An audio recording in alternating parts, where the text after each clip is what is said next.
was going to start doing this one yesterday, and uh, I had old man issues kicked in where I was sitting on the couch and kind of leaned forward, and all of a sudden I had a back spasm. And then, when someone has common sense, you think they would just lay down, but not. I decided to go to my next neighbor's house, and he showed me episodes of Arrested Development, which I've seen before, and it never gets old. I mean, it's a funny show. It's crazy. It's funny as hell. So, I mean, it's a great show. And I don't mind watching it over and over again. It's never get old. So I'm sitting there, and I'm there way too long in one of those tiny chairs, and then all of a sudden I get up and I go, well, I can't move. So I was actually considering calling in today, and then I decided, as long as I ain't dying or something like that, I'm not going to call in. I mean, I could have, but I figured, nah, I'm not hurting too bad. I know it's a sign of stubbornness, but, I like my routine. So I decided to do it today instead. I mean, it doesn't matter what time. I'm trying to get as many episodes in, at least quality episodes, not just random nonsense. I'm not going to be talking on my ass or not. But, these competent ones. I don't know how quality they are yet. They're getting better over time. They're decent. I mean, just every once in a while I hear myself breathing heavy, or something happens where, I'm rambling or something like that, and I'm saying, way too much, but they're getting better. I did already. Now, I don't know if I talked about this before, but this morning, I was watching 2 episodes of the miniseries The Stand, the Stephen King novel that made into a made-for-TV movie. Great miniseries. Didn't see the original one all the way, and I know it's a pretty good one.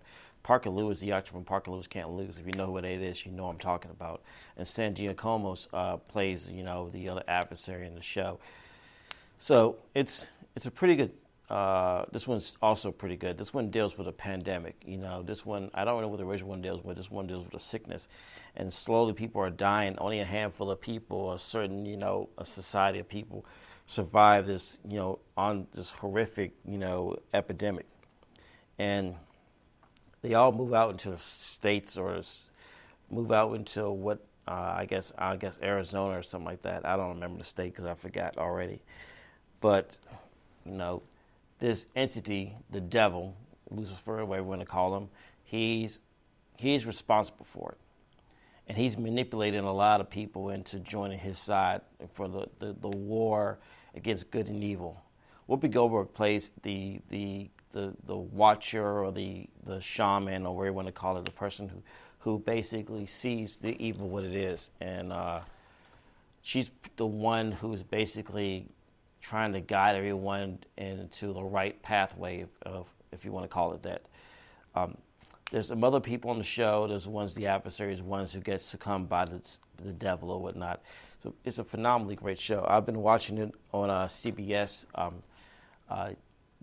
streaming channel. I get on Amazon Prime, but I get CBS, but I have the one to watch commercials. It's no big deal. I like that, and I was watching FBI 2 this morning, too. I was watching that, too. I might watch the rest of it when I get home. I don't think there's anything on TV. No, I do have 911 now, which is great. I got some shows on there. But particularly, this is not why I decided to do this podcast, this episode.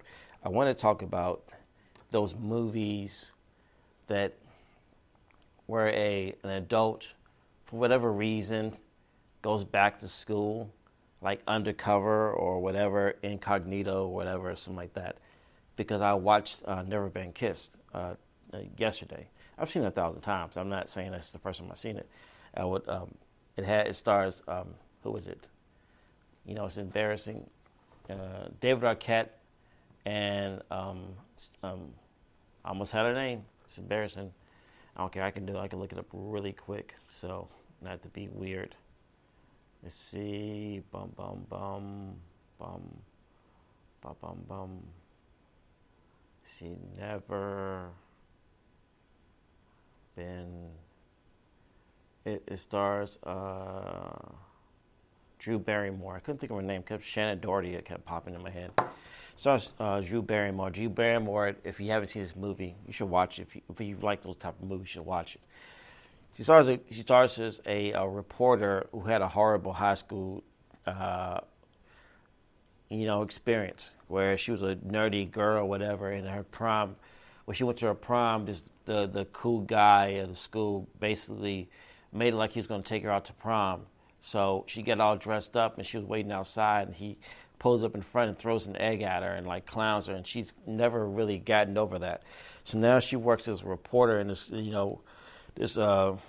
some agency, whatever, and they're all trying to think of ideas for big stories. And she gets the idea, so what if I go in high school and I see what's going on in high school?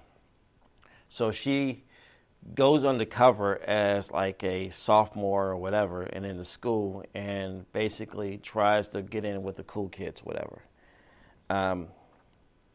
Those movies have always interested me because it's the premise is always ridiculous. And for one thing, a lot of them are. Going to suspend disbelief, but a lot of them look a lot older than even in their 20s. They look.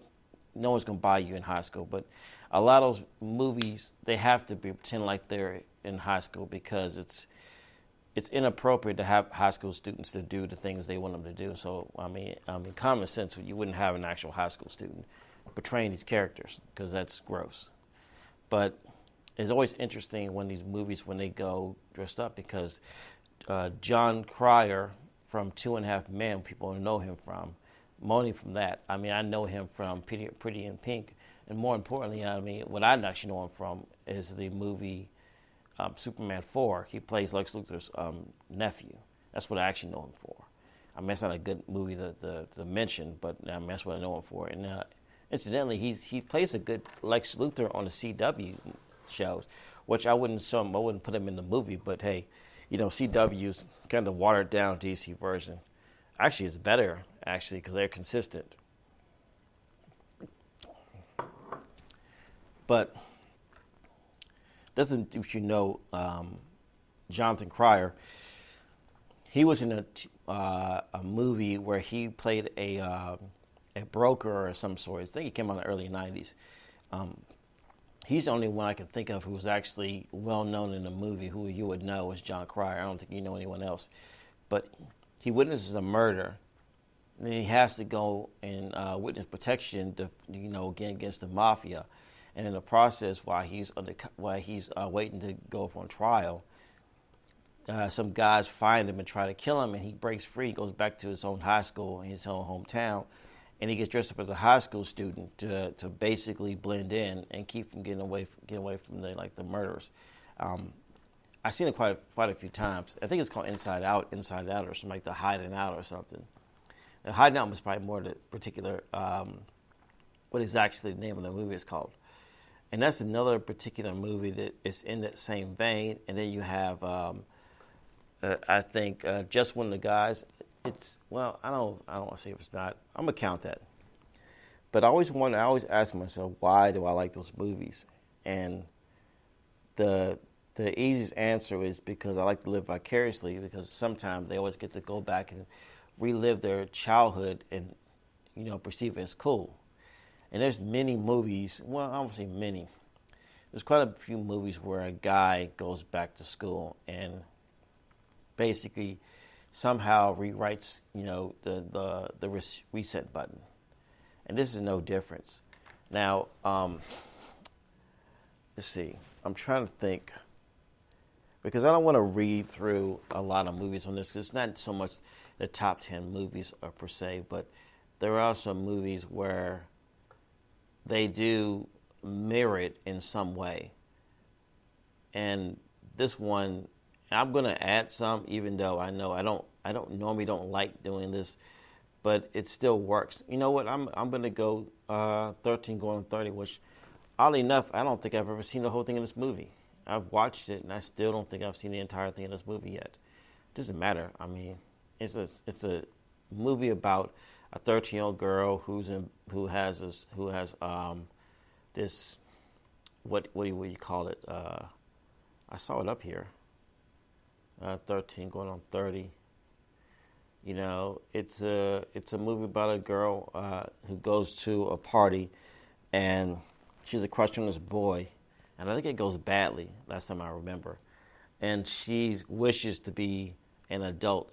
So the movie is her all grown up, and this is in the reverse, but I'm accounted it regardless. She's all grown up, and she deals with the problems of being an adult, and basically, you know, she works at a firm or whatnot. That's that's the premise of it. Someone's calling me. I'm not answering that because I don't know what that is. Now, there's other ones that are in the same vein as that one. Let me see. She's the Man is one. I'm going to add them as well, even though I feel like they shouldn't count. And there's many of those movies that come out around that time that have this either rewrite the wrong, or you know, you want to prove yourself that you are just as good as someone else. Like she's She's the Man is not as ridiculous. It's silly, but it's not as ridiculous as what's her name. Hold on one second. Hello? Hello? Hello? Hello? I think you have the wrong number. I had a missed call from you. No. Who is this? This is Kathy. I didn't call this number. Okay. All right. All right. All right. It's insane when people call your number and you clearly said the wrong number. I did not call your number. Yeah, I'm gonna leave this in here, you know. But it's like just one. It's like it's not as bad as just one of the guys, but it's also equally just as silly. The quick synopsis of that, without even have to really look at it because I don't really need to. I've seen that movie quite a few times as well. Not bragging, nothing to be bragging about. But in this movie, she's basically this soccer player who wants to be on the boys' soccer team, and they don't think that she is good enough to be with the boys. And her boyfriend is one of the head of the soccer, like whatever you want it is. I don't play soccer, so I don't know the dynamics of it, but she wants to play on there, so she can't. So she basically goes into another school and becomes a boy and joins the other soccer team to compete against them. But then she realizes she's not as good as she thinks she is, and then she gets trained to become better. And the whole idea is her walking around, doing those silly things like, what she thinks a boy is. And it's always funny. And she's one of the guys that also has this same problem, but that's previous to this movie. So this is the early ones. Just one of the guys is the earlier version of that silly trope, which I don't know how many times they did the boys version too, the version where a guy, whatever, I'm gonna mention in a second, but I'm gonna talk about just one of the guys right now. It's when, and in just one of the guys is the earlier version, but in just one of the guys, this girl is a reporter, and the reporter, her teacher says your stuff is boring. So she takes it as that basically it's because if I'm a guy, you would treat me better.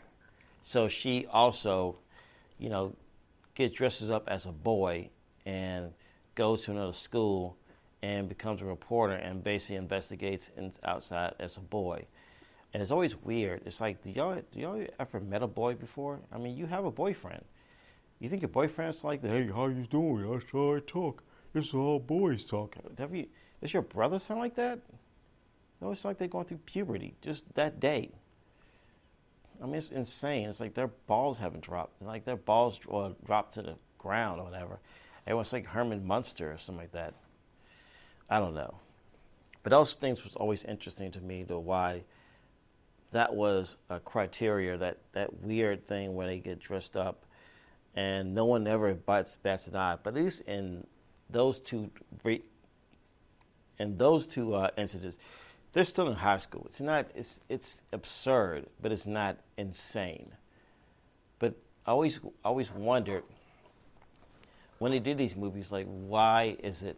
And all these movies. Keep in mind, all these movies are set in the 80s and 90s, in the 80s and 90s, maybe 2000, but early 80s. 80s had a lot of that, and the 90s as well. Had these movies, because it goes back as far as Bosom Buddies, it goes as far as back as Tootsie, it goes as far as back as the, maybe you can say it goes as far as back as Somehow Like It Hot, but I never seen that movie. But I'm saying I'm going to stick with the movies in this genre to where I know growing up. And Tootsie was one, but I feel like it's almost is this thing where they need to, a person is struggling, trying to get a job or trying to get some sort of prestigious whatever. And the way they can do it is to get dressed as a boy or a girl.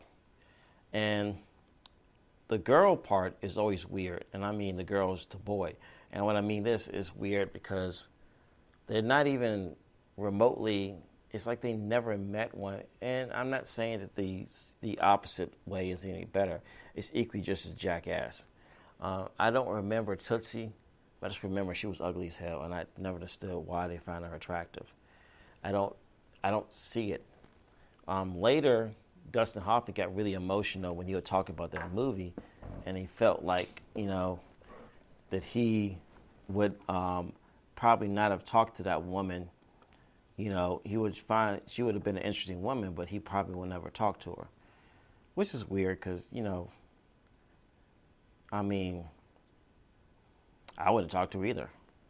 But it's not because she's ugly, or partially because, I don't know. Well, maybe I am judgmental too, I don't know. But I never saw that like that way. But I shouldn't say it's weird. I should say it's kind of nice that he gets emotional when he sees that character beyond. I shouldn't say weird. It's not really weird. It's just odd to me in a way. But I shouldn't say technically it's not really weird. I should say it's more profound or whatever. But he talked about it. Actually, you can find on YouTube a small clip of him getting tearful when he talks about it. But Bosom Buddies was the same way. Was the guy to girl dynamic where Bosom Buddies is also equally just as silly that was a premise. But there's always these weird premises, and like in Bosom Buddies is kind of like the similarity to Tootsie, where Tom Hanks and his co-worker, that's co-host, not co-host, the actor, the other actor, I don't know what the word would be, but the other actor in the movie, they both were in college, and I don't know what the premise was. I don't know what they were trying to achieve, but they get dressed up as women and attend college, which I guess it kept them into the college, I guess, or whatever they were doing, because I guess they could only afford an all-girls dorm because there was no dorms available or something. I don't know. I don't remember the premise. It was just weird. I just know I just remember the opening scene as them, wearing their stockings and ironing and smoking and whatever, doing weird stuff, like just odd. And that's all I remember from that show. But I feel like that show is also in the same depiction as I'm not necessarily going on the cover. I need to dress up as a girl to be in this situation, or dress up as a boy to be in this situation. And the high school thing is always the weirdest to me, because it's like, and I'm trying to put logic in an illogical movie. I am aware of that, but it's just fun. I'm not offended, or I'm just trying to, in an absurd way, trying to diagnose this ridiculous movie, which is just a ridiculous movie. But it happens so much that makes you wonder, why was this premise a thing at all? Especially in the 80s. 80s and 90s. I see 80s and 90s. And a little bit 2000. But I'm going to say 80s and 90s. And even though I say, what's the movie? Sorority Boys. I'm gonna count it. I don't know when it exactly came out. I'm saying it probably came out after 2000, but it may came out in 90 something. But I'm gonna count it as well. It's also a weird ass movie. It's one of those movies like, wow, this is the thing that exactly it existed. And thinking about it, like Sorority Boys is one that's like in the on the ladder of the movies. Like there's a scene in it, and there's only a scene that actually made me laugh. The whole movie, like, it's just it's gross. It's a silly ass movie. But the movie, the idea is like this: these guys hold these wacky parties all the time, and one of the guys, he's like basically he's going into he has the fraternity side where his dad is played by one of the main actors from Animal House. I don't remember the actor's name because I don't feel like looking it up right now. If you see Animal House, you know what it is. If you see Sorority Boys, you know what I'm talking about. But it's one of those movies where what was I saying? The guy, the one of the guys who's his dad's in sorority, he's trying to like live not vicariously, but meets up his dad's expectations. So he's probably not doing very well. And the other guy, Michael Rosenbaum, plays the other guy who is basically a womanizer. And in the movie, he basically sleeps with a lot of girls. And in the morning, the girl gets up and does the walk of shame. And she walks out, and everyone's waiting for her, and she looks like, warmed over shit and whatever, because he didn't tore that booty up, I guess, or whatever. She's hung over and all kind of stuff, and she has to walk that walk of shame while all dudes sing songs about her getting, him taking that booty, whatever. So, and then the other guy, I can't think of his name per se right now, but he's a really good comedian. He was in Half Baked. I should know his name, but Half Baked. That's pretty quickly to do that cast. Let's see, Harlan Williams. You know the name. Harlan Williams was in a lot of other stuff as well, but Harlan Williams was in this movie. Well, he's like, I don't want to say he's the comic relief, because the whole movie is one big comic relief. It's not like everyone's serious in that movie. But something happens where, they get kicked out the dorm for stealing or something, and they have this tape that proves that they didn't steal, but they can't go back into the dorm. But for some reason, I don't know the premise, they decide to get dressed up as girls so they can infiltrate the dorm. And the funny scene in the movie, the only scene that actually made me laugh in the whole entire goofy ass movie, was when one of the guys, the Fred guys, opens the door and he sees these ugly ass bitches and he goes, "Geez, ass." That's the only time I actually laughed. The movie's not funny. And don't even, it probably would be considered homophobic, probably considered transphobic or sexist or something in there, that these movies that, unfairly, I don't want to defend all these movies, but some of these movies unfairly get judged based off the time they were made, because those things don't exist. We didn't start talking about it, we acknowledging or acceptance of it until later. And keep in mind, these are also comedies. And yes, me saying that, I am aware of some of these movies don't age well, and I'm not offended by them, but they just don't age well. They're not good. And some people say, "Oh, it's no big deal." It's like, no, that's trifling. Short Circuit is another movie that doesn't age very well at all, and that's not a teen movie. It's not a kids. It's supposed to be a kids movie and whatnot, kind of like an E.T. style movie. That's what the premise was. It about a robot becomes sentient or alive and realizes that he's human. He has human feelings and emotions. But it's also the backdrop of where, Fisher Stevens plays an Indian person in brownface. And I didn't even realize that years later he was not even Indian. And in the same vein, in the same decade of movies, the movie Soul Man came out, played by C. Thomas Howell, who plays a kid who's got into Harvard, but his dad is going to pay for it. He has to pay for himself. So he has no money, and now he has to find a way to get in. So what he does, he takes tanning pills to make himself darker, so he can get into this, Harvard University. He's using it through, affirmative action. Doesn't age well. I mean, I would still watch the movie. Don't get me wrong. It doesn't offend me, but I can honestly see why this movie would be considered offensive. Because, for one thing, its depiction of things in this movie are the constant black jokes and stereotypes or whatnot, and it's always a comedy. So it's partly you can't really get upset because, to me, a comedy, anything goes when it's not malicious. As long as things are not malicious, are done where they acknowledge, the faults of it, then it's good. But I think it's the fact because he's also in blackface as well. I think that's the egregious part of it. Is also in blackface. If you just want to watch that movie, say, how the hell did this movie get off the theater? There's a whole lot of shit got to the theater over the time that people don't think about. There's a lot of those teen movies has a lot of egregious things in those movies that you don't even think about. That if it came out today, they'd be very problematic. And I halfway through I'm talking about this, and it just dawned on me that I don't want to just talk about I was going to do Never Been Kissed specifically because I thought that was a great jumping off point. But since I'm in it, I must talk about the 80s of the teen comedies and their egregiousness of it, and even teen, college movies as well.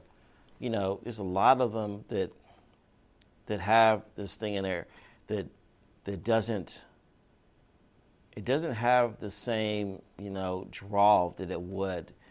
And a lot of these movies that I have talked about over the several months, whatever, since I've been doing this podcast, I did a podcast, and I did one where I was discussing, childhood movies, and the childhood movies and teen comedies go intertwined. And I should say that the reason why I like the teen movies, and I never acknowledged it out loud, is because I like living vicariously through them. And some I just enjoyed seeing the teen life, even though I wouldn't say my teens were horrible, but I would not go back to them. I would not want to relive it. It's not a thing that I enjoyed. I didn't hate it, per se. I didn't like it either. But watching it and almost kind of live vicariously to certain characters. Like, I like, what is it? What is the characters? I like the characters that don't put up with shit. Per se, the one Domino, and it's Domino that they said it's not it's based on very loosely based on a true story about this bounty hunter, and it's the girl from Fifth Element and also from Run Lola Run and some other movies as well that I can't. Natasha something. I can't remember her name, and I probably would pronounce it wrong anyway. Okay, Run Lola Run, which is a good movie. Last time I checked, it was a pretty good movie. And let's see if I have it right. Actually, it's probably not the actress I'm thinking about, and I probably have it wrong because it's two different actresses. Let's do Fifth Element. Let's see if that's right, because he's German, and I think what's his name is French or something. Let's see. They're being a dick. I don't know why they're being a dick, because, okay. Mila Jovovich. I'm pronouncing it wrong anyway, cares. I think she's Russian. The Run Lola Run movie was a separate movie. For some reason in my mind, I associate with the two people. It doesn't matter. But in the movie Domino, there's a scene in the movie where they're all getting judged by, their figures or whatever. And she goes, "I'm sorry about your nose," and my nose. And she headbutts the girl who's like judging all of them. And I think I look vicariously to that attitude of not taking crap. And that's what I always wanted to happen when I was in there. And I've been watching the show Cobra Kai, And Cobra Kai's in the third season. They just ended the third season already. And they're going to start setting up for the fourth season. They're doing a phenomenal job. And if you haven't seen it, you need to get off your ass and watch it because it's a damn shame. Especially you are a martial arts fan or a fan of Karate Kid or in that genre, style of storytelling. This is a very good thing to watch and get off your ass and watch the show. It's a damn shame. I shouldn't have to tell you this. And if you haven't seen it, too bad. It's going to spoil it anyway because it's not going to mean anything. But you should have been and seen it by now. It's 3 seasons. Get off your ass and do it because it was on YouTube for a minute. But I understand if you don't watch it now.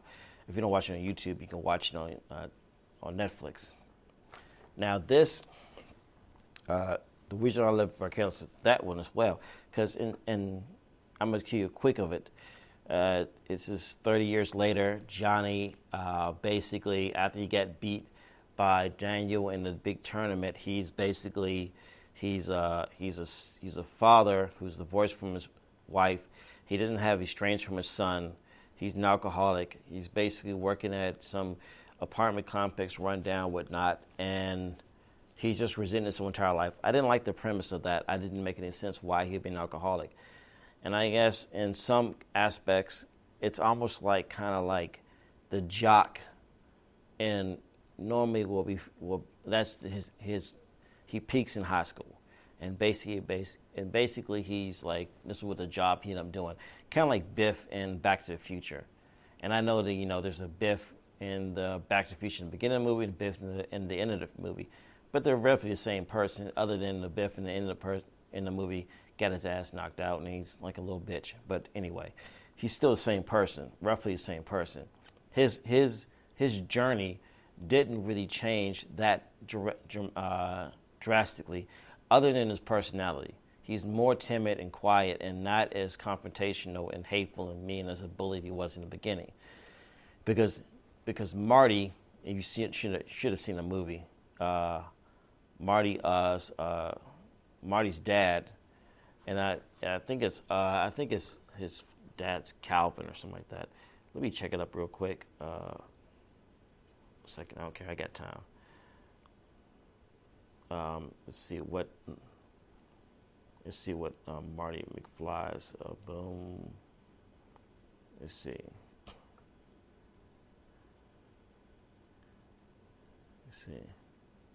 George McFly. I can't believe I had to think about that. And his name's not up here, believe it or not. His name is not. I'm looking at this because it's Michael J. Fox, Christopher Lloyd, Leah Thompson, Thomas F. Wilson, Claudia Wells, Elizabeth Shue. Literally, his name is not even up here, and he plays the father. That's funny. But what was I saying? I had to think about it for a second. When George McFly, his one drastically changes more than Biff does, because him and they work at the same company. I don't know where the hell they work at, but I guess they work in a company where he has to, does paperwork or whatever. So that's the only drastically change in that dynamic. And looking at the cast, I forgot I remember now. Sorry about that. I spaced for a minute there, but it wasn't any different change. And I think it's the same thing. It's like in those movies, the jock, his destiny was already set in stone because he peaked in high school. Well, anyway, that's what happens basically with Johnny, and he's going to this convenience store where he buys a slice of pizza and some cheap beer every night. I don't know what it is. It looks like Jamaican beer, but it's like even crappier than that. Like it's probably Mickey's or something like that. Some malt liquor or whatever. And while he's there, some kid's getting roughed up by some thugs at his school, and he hands their business, teaching martial arts, karate, whatnot.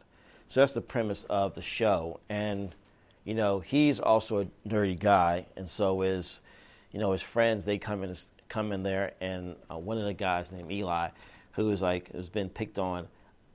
I like his transformation. He's what I would want in a lot of these teen movies would happen. And I know it's not the premise of the movie, and sometimes the thing is about overcoming But sometimes I want someone to get their ass whooped. Just please let me enjoy someone getting their ass whooped. And a lot of those movies have those things in the movies, but you don't want to like. I think the idea is you don't want to make it seem like fighting is the only answer. I think that's what it is. I think it's the genesis of it is fighting is never the only answer. Now, there's other movies in here too that I was thinking about as well, and one of them was Money Can't Buy Me Love. That kind of trope, where the geeky guy finds the pretty girl and says, "Hey, is it okay if I really like if you would like basically be my girlfriend for a month or a week or half a year, and they'll make me cool again," because they aspire to be basically what's the idea? They aspire to have what is it? I can't think. They have friends out because they look at those friends as basically a step up or whatnot. They don't look at their own friends as cool enough. So they want to be friends with this person because they have the thing they don't have. And then they realize that, it's not even worth it. Because in that movie, Jack Dempsey, not Jack Dempsey, I'm going to look it up because Jack Dempsey's a boxer. That's not even close. Let's see, what is it called? M-O-N-E. Let's see, it's Moby. I don't know how you got Moby.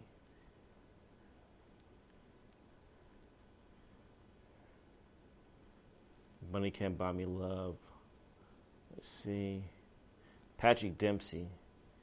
I remember asking him to do it. I know it was a Jack Dempsey. It doesn't make any sense. But Patrick Dempsey is the guy in the movie who basically, asks his girl to basically be your girlfriend. And like in the movie, he basically gets all the cool kids and they start hanging out and whatnot. And slowly, it kind of changes his ego, and he becomes this arrogant prick and whatnot. And there's no premise that this is good. This is all bad. And he starts turning on his own friends, kind of shitting on them. I mean, because they're not as cool as his friends were. So basically, what happens is, he becomes a prick, and she dumps him. And then they find out, that he's been paying her. So he becomes an outcast, more of an outcast than he already was. And I know I'm telling a movie, but who cares? It's an old-ass movie. It's 87. Me telling you this movie's not going to do anything because if you grew up in this timeline, you know what I'm talking about. And if you didn't, you probably have seen, what's the movie with Nick Cannon? It's whatever that version is, the black version, the later up-to-date version of that movie. She don't cost a thing. But to me, she'll cost a thing is more, it's the same to me, even though it's close to premise, but I don't care much. I like the original better because the emotional speech is what happens is the better one I like. And I don't remember if the speech he gives to the girl, I think it happens before the incident happens, is where he comes to her and he says, "Thank you for bringing me back to reality." And I needed just wake up call. And I was like, it's such to me a great profound speech he gives.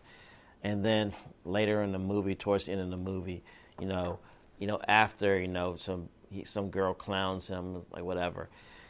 He gets him, walks away, and he's by himself. He's eating by himself, and also in these movies, there's no teachers or administration. You think there's administration, someone involved. I guess in movies they don't believe in. I don't know what the logic is, but his buddy is showing this girl, math, and she looks at him as another, what's his name? Dork, like he was another Ronald Miller, and basically tries to beat the shit out of him. And that's when dude, we were all friends at one time. I did the wrong thing. I try to buy him. He's trying to be her friend. He's not trying to buy his way in there. And then I thought it was a profound, beautiful speech. I think it's a great speech to this day. and they did make up, and it was a nice ending. And but it was always weird. I think it's always the movies like this where they try to live vicariously through somebody, you know, or they're trying to prove a point, you know, and I'm not, and I, even though I said earlier, I said I liked Eli's character, I also liked the evolution of that character as well, is that he was filled with so much hate. And a lot of the hate stemmed from he took so much shit when he was before the transformation, because he had a cleft lip and they just clowned that dude. And that's like, to me, like a real bully. And I'm not saying anything against cyberbullying, because I don't know the psyche or the what's name does. A lot of people go through depression because they have so much clinging towards this nonsense, this social media nonsense, and maybe they're not strong enough to handle, you know, the rejection or whatever it is. And it's sad that people kill themselves over that, because it's not really worth anyone to kill himself for any reason. But I understand the depression part. I get it. So even though I kind of roll my eyes when they say, you know, what you call it, cyberbullying, it's still bad to allow yourself to be succumbed by that. And I don't know the answer. But the thing with Eli was he took so much hate and so much built up to by the third season he was still filled with it. And I'm not spoiling anything. There's a moment where John Kreese, who's a giant prick, who's also, to me, in that same vein as Johnny, who's also with kind of like Miguel and the other girl. Everyone has this kind of thing where they're the only person who's going through this kind of ordeal. And some of them hopefully grew out of it. And that's the thing about it, is that not so much that what you're dealing with it then, is that you carry it. And Johnny clearly carried a lot of resentment. So did Daniel. I mean, that's where you realize that, you know, Daniel was also a prick as well in this TV show, so it doesn't make him out to be a victim. He's also comes off as a person who's clearly has not fully gotten over the brutality that happened to him during his high school time. So it also pertains to that as well. It's like where someone is trying to always live vicariously through somebody, or trying to basically, what is the word, you know, not necessarily overcome. They're keeping that in. And I think that's why I like those movies. I like those movies, like, and it's a bad thing to like, because you want the bully to get beat up, but you should want the bully to change his ways as well. And I like that, like them. A lot of my favorite, like, I like anytime the bully gets his ass whooped, he takes a severe beating. There's the episode of Supernatural where Sam and Dean are going to the same school, and Sam is in middle school and Dean's in high school. But I guess, you know, maybe Sam is like in 9th grade and Dean's like in 11th grade or something like that. But Dean's like a couple of years older than Sam. And in this episode, they mirror that Dean is like the ladies' man. He has a girl, and Sam is like the outcast, and he's kind of keeping to himself. And at one point, while they're him and his other kids in school, the bully keeps fucking with this little kid. He keeps messing with him. And then he kind of messing with Sam. He said, yeah, why don't you try with me? And I look in his face. The bully saw danger. He initially saw danger because, like, hey, I fight Draculas and monsters and demons. I'm not going to get beat up by a fat boy like you. You're not going to scare me. I mean, I got lichens I had to kill a lichen the other day. I had to kill, like, you know, shapeshifters and whatnot, and, you know, basically keep demons at bay and whatnot. This little fat boy like you has your nuts hand drop. You shouldn't go scare me. So, you know, in that episode, there's a moment where Sam, you know, takes over and shuts down the bully. And now the bully becomes a demon later, or a ghost later, who's tormenting the schools when I don't want to get the whole purpose of that episode. But I think that's why I like those movies and television shows because I watch them now to this day, and I like. I'm watching 13 Reasons Why, and I'm also watching Euphoria, and Euphoria is also not that far off. Actually, it's in the same realm. It's actually darker, and I'm surprised he allowed that show to exist, even 13 Reasons Why. Even though I don't like the third season. That third was it? I think it's the third season. I didn't care about the third season. Third season I came out for. It's more of a murder mystery. I thought that was dumb. But it's still a great, premise of dealing with depression and whatnot. And in there, to me, it's even more honest portrayal of high school and the problems they go through. But the thing I like, before I get to 13 Reasons Why, I like the character and at least her transformation before she turned out and she became uncomfortable again. Was his sorry for coughing. Was the character, the heavyset character? And if you've seen Euphoria, you know what I'm talking about. The young girl who was embarrassed by herself, and then she basically goes online, and I wouldn't say this is a good idea. This is probably, just wrong in very many levels, but it gives her the confidence. She basically goes online, she does those videos, whatever, where men pay her lots of money to let her dominate them. And she becomes this other girl who basically regulates in the school. And she loses her confidence again somehow, but she had her confidence, and I like that character. Now, there's other characters in the show, like Zendaya plays a girl who's clearly has a drug issue for so long, and I think a lot of it stems from the fact that the death of her father, he was very close to, and I think a lot of that deals with it too. And I know this is not in the same vein as the other comedies or teen movies, but I like those ideas of the teen comedies or teen movies or teen television shows, where I think for me specifically, I live vicariously. That's why I always watched them. That's why I always watched Pretty Little Liars. That's why I always watched I liked 13 Reasons Why. That's why I always liked the TV show Euphoria. And that's why I like, the movies like, and I still like going back to watching them. I like the movies like Karate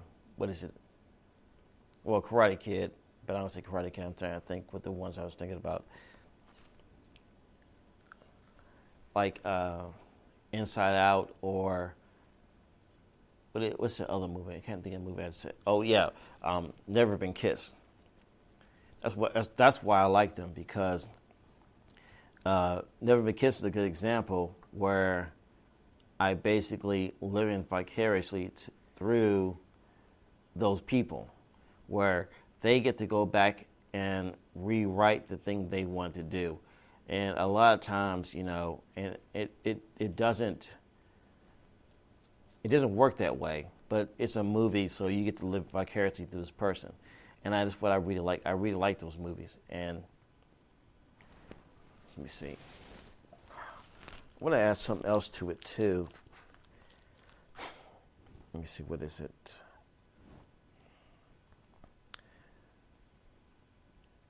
I want to say the pros and cons of it, but I can't think of there's a lot of it is like, just nitpicking. And there is no point like complaining, because it's, like I said earlier, it's like basically, trying to explain, illogical and illogical scenario. So I don't want to say that. No, I'm gonna stick by what I said earlier. I just like living vicariously through it. I don't have anything else per se, and I was gonna try to make it in an even hour on here, but a lot of us I just pulled out my ass with just now just to talk about whatever. So I don't really have anything else to add on today, but hopefully, in later dates because I have a lot of list of things I like to come back to. And oh, by the way, I finally got some people to be on my podcast. I'm trying to get, Frankie from Hateful Bones to do it. I've been going online and talking to a lot of people online to do my podcast, whatever. And a few people have hit me back and they want to do it. If I can figure out how to do it on my laptop, because I'm doing this on my tablet at work right now.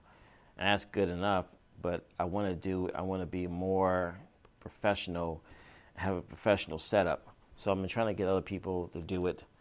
I talked to a guy from Blackout, who I Facebook messaged him, and I also Facebook messaged one of the professional wrestlers, probably a local wrestler or whatnot. I'm trying to get them as well to do this podcast. So we're gonna have more. More content to put in here, because I want to get this up to a higher standard. It's getting better. Don't get me wrong. I'm not complaining because, I'm not a person who's ever could talk for an hour and hours on end about stuff, at least to myself. So it's good to be able to feel more and more comfortable to do this, but I want to get even better than what I am now. So I've been looking at,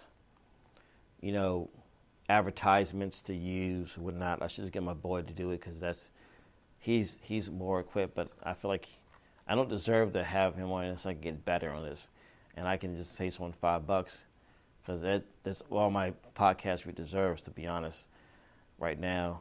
But hopefully in time I will be able to get more distribution, and I am good distribution right now. I'm on Spotify, I'm on Podcast Addicts, I'm on YouTube. It's on crappy YouTube. I even get on Twitch too. I'm gonna try to do Twitch tonight, but there's good things here I can use, whatnot. But it's all it's gonna take time. So from now, I'm just gonna head out, and I'll talk to you again probably tonight or tomorrow. All right, see ya.